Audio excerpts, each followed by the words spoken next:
Assalamualaikum warahmatullahi wabarakatuh. Halo semuanya, bertemu lagi dengan saya Bagus Utomo Santoso Putro, peserta program Graduate Trainee Batch 5 APP Sinarmas dari tim Cemara. Sebelumnya kita sudah belajar mengenai Pareto Chart. Nah, sekarang kita belajar tentang basic mechanical. Di sini tujuan yang ingin kita pelajari adalah apa itu mesin dan elemennya apa saja. Kemudian, bagaimana kita bisa troubleshooting dan perawatan agar mesin bisa awet. Yang pertama kita harus tahu apa itu mesin dan apa saja elemennya. Mesin adalah alat yang terdiri dari berbagai elemen yang dirakit dan disusun bersama untuk dapat menjalankan tugas sesuai dengan fungsinya untuk membantu pekerjaan manusia. Nah, pada mesin ini, inputnya berasal dari sumber energi satu, kemudian diproses oleh mesin, dan diubah menjadi energi yang lain. Kemudian, output dari mesin ini adalah dapat bekerja sesuai dengan fungsi yang dikehendaki. Contoh sederhananya, pompa yang ada di rumah. Pompa itu, inputnya dari energi listrik yang digunakan untuk mendorong air. Jadinya bisa sampai ke tempat lain yang diinginkan. Sekarang kita masuk ke elemen-elemen mesin.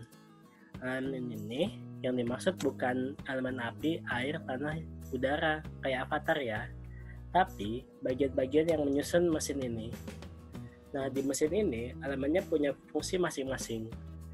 Ada yang untuk menyangga komponen-komponen lain, mengirimkan daya, dan sebagai support untuk komponen lainnya. Yang termasuk holding komponen, ada mur dan baut, skrup, kunci, kopling, dan pin. Yang termasuk transmitting power, ada roda gigi, poros dan tab, clutch and brake, pali, belt, chain, dan sprocket. Yang termasuk support komponen ada bearing, axles, brake kit, hanger, joint, ring pegas dan seal, dan pegas itu sendiri. Nah, mari kita bahas per bagian fungsi masing-masing. Yang pertama, holding component. Ini ada kopling.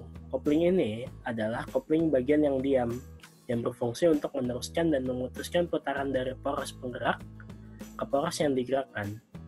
Jenisnya ada yang kaku, flange, karet, gigi, dan rantai.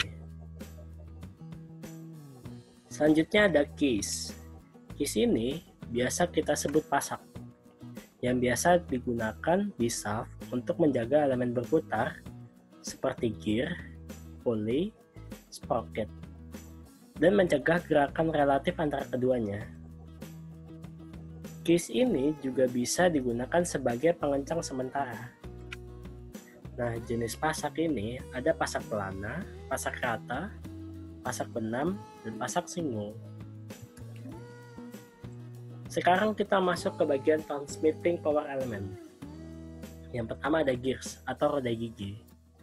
Ini digunakan untuk memindahkan daya atau putaran dari poros penggerak ke poros yang digerakkan dengan perantara gigi-gigi yang menekan pada roda gigi lain secara berurutan. Jenis-jenisnya ada yang silindris, kerucut, cacing, dalam, dan batang bergigi. Selanjutnya ada poros dan tab. Poros itu batang logam yang berbentuk silindris yang fungsinya untuk memindahkan putaran, mendukung beban, dan memindahkan atau meneruskan daya. Nah, kalau tab ini bantalan yang berputar, tidak meneruskan daya tapi menahan beban lengkung akibat pembebanan langsung maupun tidak langsung. Selanjutnya ada clutch and brakes. Clutch ini adalah kopling yang tidak tetap, yang menghubungkan poros yang digerakkan dan poros penggerak dengan putaran yang sama dalam meneruskan daya. Contoh kopling tidak tetap ini ada cakar, plat, dan kerucut. Nah, kalau brakes ini, atau bahasa yang kita kenalnya rem, fungsinya untuk menghentikan putaran suatu poros dengan menggunakan gaya gesek. Remnya ada yang bertipe blok, drum, cakra, atau pit. Selanjutnya ada pulley and belt. Keduanya saling berkaitan, yang fungsinya untuk memindahkan putaran atau daya dari poros penggerak ke poros yang digerakkan. Selanjutnya ada chain and sprocket. Chain atau rantai ini digunakan untuk memindahkan daya atau putaran dari poros penggerak ke poros yang digerakkan. Jenisnya ada rantai mata dan rantai roll. Nah, kalau sprocket ini roda bergigi yang berpasangan dengan rantai. Sprocket ini berbeda dari gears atau roda gigi ya, jadi jangan sampai tertukar. Sekarang kita masuk ke supporting element. Yang pertama ada bearing. Ini bagian kritikal yang menumpu poros berbeban, sehingga putaran dapat berlangsung secara halus, aman, dan tahan lama. Jenisnya ada bantalan luncur dan bantalan gelinding. Kemudian ada joint atau sambungan. Sesuai namanya, fungsinya untuk menyambung atau menyatukan bagian-bagian menjadi satu kesatuan yang utuh. Ada sambungan ulir, sambungan keling, dan sambungan las. Lalu ada juga ring pegas dan seal. Ring pegas ini digunakan untuk menjamin alat-alat transmisi terhadap poros. Ada ring pegas luar, ada ring pegas dalam. Nah, kalau seal ini untuk mencegah kebocoran fluida. Ini juga termasuk bagian kritikal nih. Jenis seal-nya berdasarkan bentuknya ada yang flat ring, V-ring, dan O-ring.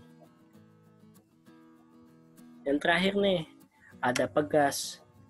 Fungsinya untuk memberikan gaya, melunakkan tumbukan, menyerap atau menyimpan energi, atau bisa juga mengurangi atau menambahkan getaran. Jenisnya ada yang pegas tarik, pegas puntir, dan pegas tekan. Nah, itu tadi 3 elemen mesin sesuai fungsinya. Sekarang kita masuk ke bagian troubleshooting.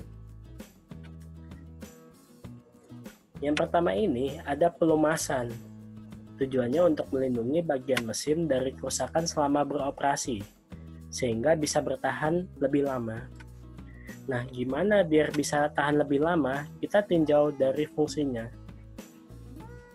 Kan elemen ini saling bergesekan, lama-kelamaan akan haus. Nah, dikasih pelumas biar nggak terjadi kehausan. Terus juga gesekan bisa menimbulkan panas. Nah, dikasih pelumas tuh biar berkurang efek panasnya. Tapi kan nanti olinya yang jadi panas akibat dari transfer panas. Nanti oli yang sudah dipakai ini masuk sirkulasi oil buat didinginkan lagi. Terus juga fungsi yang lain itu untuk mencegah korosi, karena pelumasan ini melapisi permukaan bagian mesinnya sehingga permukaannya tetap halus dan dapat bekerja dengan baik. Fungsi yang keempat ini sebenarnya secara tidak langsung aja membawa bagian-bagian yang kotor. Nantinya di sirkulasi oli juga ada filternya biar ketika digunakan lagi bisa dalam kondisi bersih. Nah, kalau jenis olinya ada yang cair, semi cair, dan padat. Yang paling sering kita jumpai mungkin yang pelumas cair ya. Tapi kalau di industri juga sering tuh digunakan yang grease atau semi cair. Yang terakhir nih, ada maintenance atau biasa kita kenal dengan perawatan.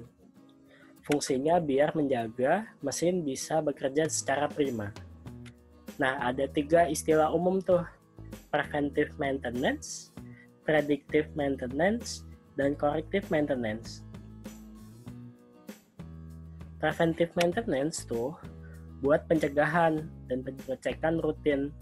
Kayak ngecek level oli, ngecek ada kebocoran atau enggak, ngecek mesinnya ada yang mulai aus atau enggak, dan lain-lain.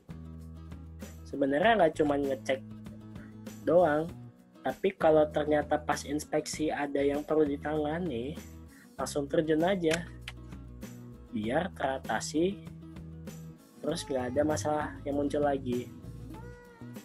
Kemudian ada juga predictive maintenance.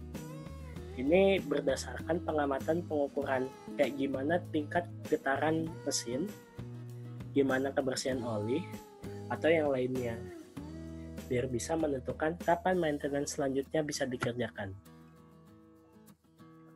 Nah, kalau corrective maintenance ini terjadi ketika mesinnya rusak. Jadi mesinnya diperbaiki, bisa karena bearingnya terbakar, shaftnya rusak, impellernya retak atau aus, koplingnya rusak, dan lain-lain. Kita udah sampai di ujung bahasan kita. Jadi, kesimpulannya, mesin adalah alat yang terdiri dari berbagai elemen yang dirakit dan disusun bersama untuk dapat menjalankan tugas sesuai dengan fungsinya untuk membantu pekerjaan manusia. Elemen mesin terdiri dari holding component, transmitting power element, dan supporting other element. Untuk troubleshooting dilakukan dengan pelumasan dan maintenance. Sekian dan terima kasih telah menonton sampai akhir. Semoga bisa bertemu di sesi yang lain. Terima kasih.